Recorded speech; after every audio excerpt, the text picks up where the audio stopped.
Hola, buenos días, buenas tardes, buenas noches, estudiantes de hidrología.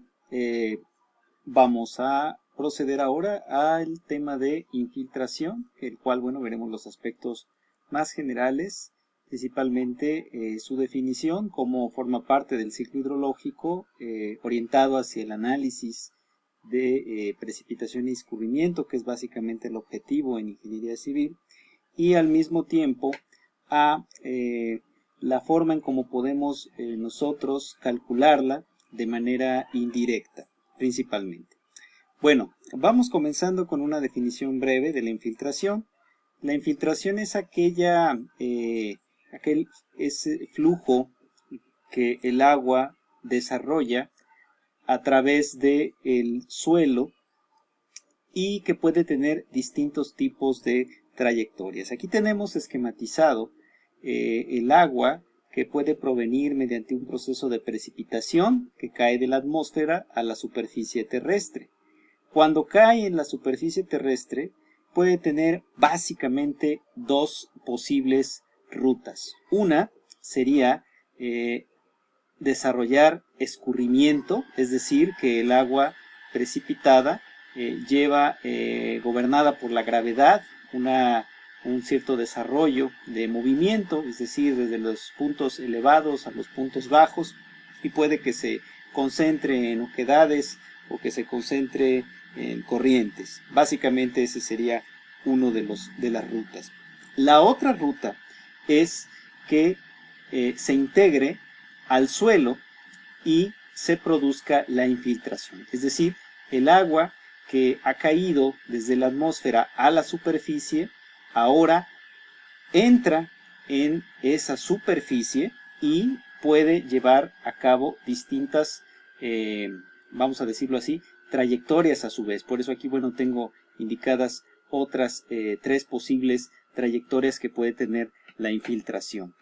Aquí lo importante es evaluar que, bueno, que la infiltración es un proceso presente en cualquier ciclo hidrológico y que muchas veces, dependiendo del análisis que vamos a hacer, se puede llegar a considerar como una especie de pérdida, en el sentido de que es un volumen de precipitación que no se transforma en escurrimiento, pero no es propiamente una pérdida, simplemente es un volumen que lleva a cabo una ruta diferente a la que llevaría el escurrimiento. Antes de continuar, bueno, quisiera que tengamos claro que el suelo que compone esa capa exterior de la superficie de la corteza terrestre, pues es un medio poroso. ¿Qué quiere eso decir de medio poroso? Bueno, pues que está compuesto de básicamente dos elementos, el suelo y los vacíos que hay entre ese mismo suelo. Entonces, si nosotros analizamos ese suelo y lo viéramos de forma microscópica, pues nosotros observaríamos que entre esas distintas partículas de suelo, pues existen vacíos, y esos vacíos son sobre los cuales el líquido, el agua, va a recorrer una ruta. Como comentábamos, cuando se infiltra puede llegar a tener a su vez distintos tipos de infiltración. Cada uno de estos tipos de infiltración va a contribuir al ciclo hidrológico de manera diferente. Por ahora lo que nos debe de interesar más es la velocidad en la cual esa agua que se precipitó vuelve a salir de del mismo suelo. Lo que podemos plantear en principio es que toda aquella agua que se precipita, la que escurre superficialmente, pues básicamente rápidamente se transforma en escurrimiento, mientras que aquella que se infiltra pues puede llegar a tener distintos periodos de tiempo en volverse escurrimiento otra vez. Aquí a lo mejor suena un poco confuso, pero es importante que tengamos claro que el agua que proviene de los manantiales pues es agua que ha llegado ahí gracias a un proceso de infiltración, y esa agua que está infiltrada pues debió haber tenido un origen de precipitación. Cuando hablamos de un proceso de infiltración superficial o subsuperficial, estamos diciendo que el agua fluye a través de estas oquedades de una manera paralela a la que va llevando el escurrimiento superficial. Cuando nosotros observamos, por ejemplo, que ha dejado de llover, después de una cierta tormenta, pero vemos que en el suelo todavía hay una cierta cantidad de humedad e incluso podemos llegar a ver que parece que libera un poco de agua como si saliese del suelo. Bueno, estaríamos hablando de ese tipo de flujo subsuperficial. Claro, es distinto dependiendo del tipo de suelo, pero básicamente este flujo subsuperficial lo vamos a retomar un poco más adelante cuando vemos el concepto de escurrimiento. Esta es una ruta. Vamos a decirlo que esta ruta de infiltración pues hace que el agua retorne de la precipitación en forma ahora de escurrimiento subterráneo, por así decirlo, en unos periodo de tiempo del orden de unas horas o tal vez de algunos días. En el caso de que llegara otra ruta y quisiera un flujo subterráneo, bueno, aquí el agua pues ya estaría más bien gobernada por otro tipo de fuerzas, las que les van permitiendo pasar a través de esas oquedades del suelo.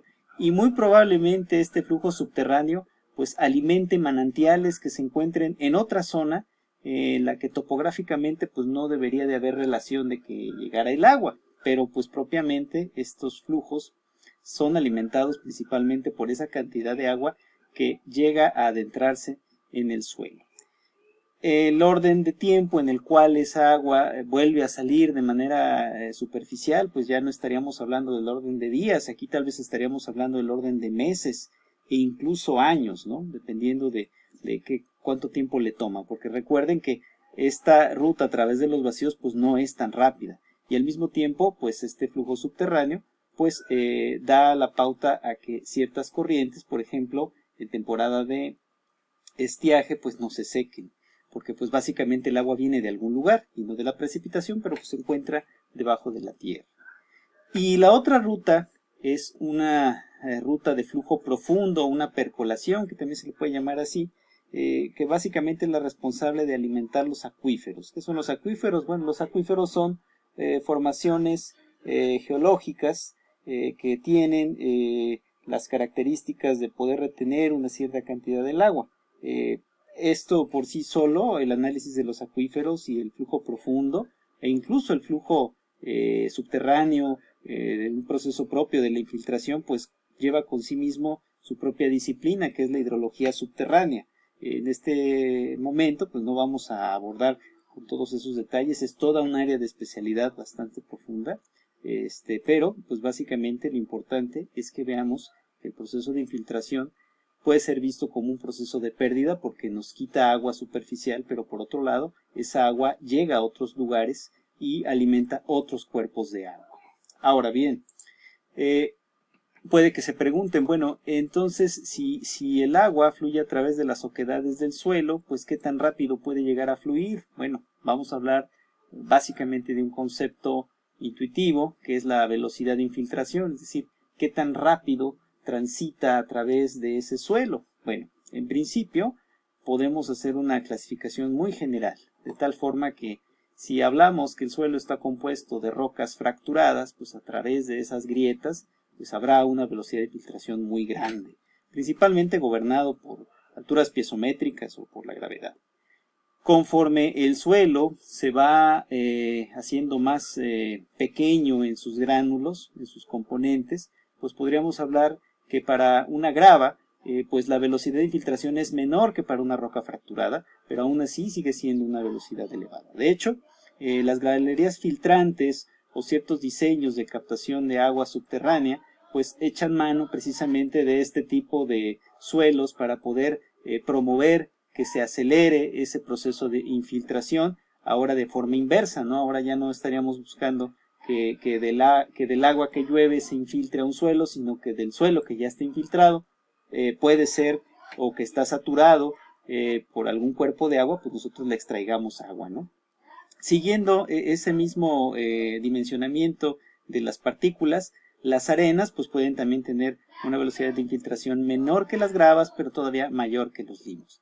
Y siguiendo así, podríamos llegar a las arcillas, que son los tipos de suelos que podrían tener la mayor capacidad de retener el agua, o dicho de otra manera, la menor velocidad de infiltración. Sin embargo, hablando específicamente de todas estas posibles combinaciones, debemos de también tener presente que la infiltración no solo va a depender del tipo de suelo, sino también de la humedad previa que pueda llegar a tener. Si ustedes, por ejemplo, observan un suelo en la temporada de estiaje y recibe una cierta precipitación, pues está completamente seco, podemos decir que sus oquedades están completamente llenas de aire y podrán recibir una cierta cantidad de agua.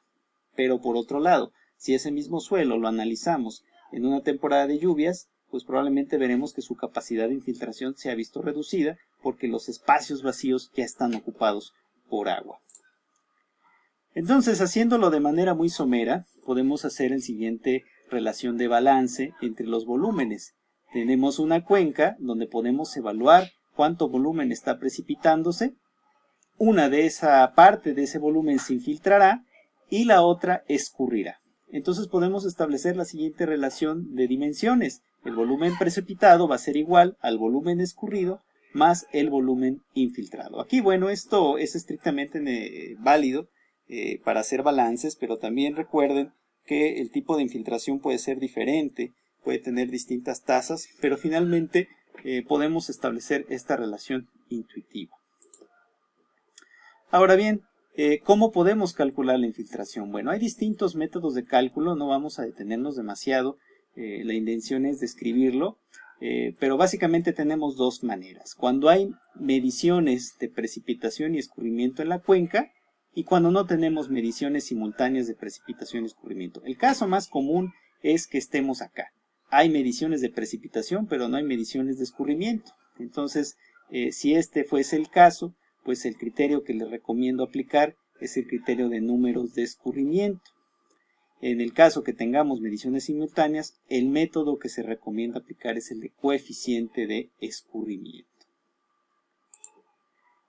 En el caso del método del coeficiente de escurrimiento, básicamente lo que se hace es una relación de volúmenes, volumen escurrido entre volumen precipitado. Me voy a regresar un poco a la relación que tenemos acá, en donde tenemos que hay un volumen escurrido y un volumen precipitado. Entonces vamos a determinar de forma indirecta el volumen infiltrado mediante la relación de estas dos, ¿no?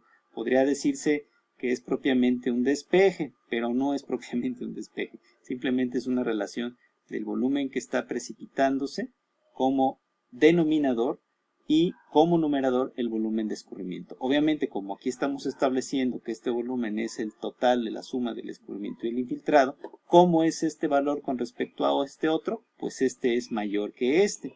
Entonces, el coeficiente de escurrimiento deberá tener valores que van desde 0 hasta 1. 0 quiere decir que nada, o que todo, nada escurrió, es decir, nada escurrió, todo lo que se precipitó, se quedó como infiltración. Y si el valor es 1, quiere decir que todo lo que precipitó escurrió completamente. Estos son extremos, obviamente. Y el otro criterio es el de números de escurrimiento. Este criterio se va a definir un poquito más con un pequeño ejercicio que se les va a hacer llegar para poder revisarlo, en el cual, bueno, básicamente la idea que tenemos acá es la de analizar. Ya vimos que dependiendo de las características del suelo, pues nosotros podemos establecer más o menos una velocidad de infiltración, pero al mismo tiempo podemos también definir otras características. También recuerden que había dicho que no nada más depende el tipo de suelo, también depende la humedad que puede llegar a tener. Y el criterio de números de escurrimiento básicamente plantea eso. Requiere que a la cuenca que estamos analizando la subdividamos en distintas combinaciones que nos den particularmente el tipo de suelo, el uso de suelo, la topografía y la humedad. Y una vez teniendo esa subdivisión de áreas, procedemos a calcular un número de escurrimiento para toda la cuenca de manera muy similar a lo que hicimos con el criterio de los polígonos de Thyssen, ¿no? En donde le estamos dando un cierto peso a cada área, solo que aquí ya no estamos hablando de estaciones, aquí ya estamos hablando de tipos de suelo. Obviamente, mientras la cuenca tenga más variaciones de tipo de suelo y uso de suelo, topografía y humedad, pues va a ser un poco más laborioso hacerlo.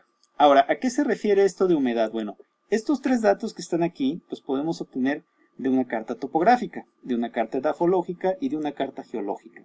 Pero este dato de acá de humedad muchas veces no lo vamos a tener en un mapa. Este ya es propiamente de un criterio de diseño. En la publicación que se les va a hacer llegar quedará un poco más claro este aspecto de la humedad. Bueno, eso sería todo por ahora en cuanto al tema de la infiltración. Agradezco su atención. Buenos días, buenas tardes, buenas noches. Hasta luego.